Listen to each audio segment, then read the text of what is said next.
सबको मेरा प्यार भरा नमस्कार।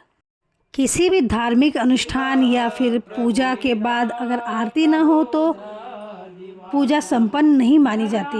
हिंदू धर्म में आरती एक महत्वपूर्ण अनुष्ठान है जो देवताओं के प्रति सम्मान और कृतज्ञता व्यक्त करने के लिए की जाती है। पूजा का अभिन्न अंग माना जाता है आरती। भगवान का आशीर्वाद प्राप्त करने का अद्भुत तरीका है आरती।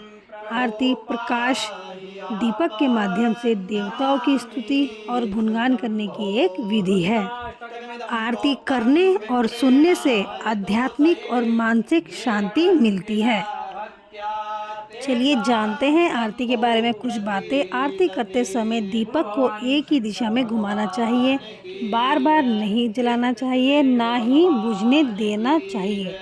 आरती करते समय मन को शांत व एकाग्र रखना चाहिए। चलिए जानते हैं कि आरती की थाली में क्या क्या होना चाहिए, कैसे आरती की थाली सजती है।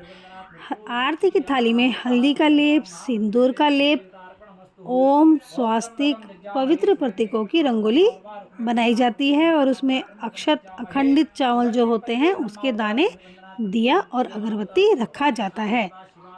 दिया चांदी या पीतल का सबसे ज़्यादा अच्छा रहता है, लेकिन इसके अभाव में मिट्टी या आटे का इस्तेमाल भी किया जाता है। आटे का दीपक बनाया जाता है। आइए जानते हैं कि आरती कैसे की जाती है, कैसे घुमाई जाती है। आरती की एक विशेष विधि होती है। थाली को पहले भगवान के चरणों में 4 बार, फिर नाभि के पास 2 बार, फिर मुख में 1 बार, अंत में पूरे शरीर में 7 बार घुमाना चाहिए। इस प्रकार कुल 14 बार थाली घुमानी चाहिए। आरती देवता के चारों ओर दक्षिणावर्त दिशा में गोलाकार रूप से लहराई जाती है। चलिए जानते हैं कि आरती कब नहीं करनी चाहिए।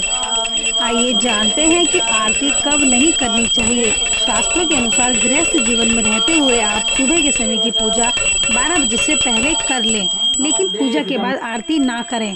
इससे आपकी पूजा खंडित हो जाती है, क्योंकि शास्त्रों में ब्रह्म मुहूर्त में की गई पूजा के बाद ही आरती श्रेष्ठ मानी गई है। ओम नमः शिवाय। श्री शिवाय नमस्तुभ्यम। अगर आपको मेरी जानकारी अच्छी लगती है तो आप मुझसे ऐसे ही जुड़े रहें। जय श्री राम।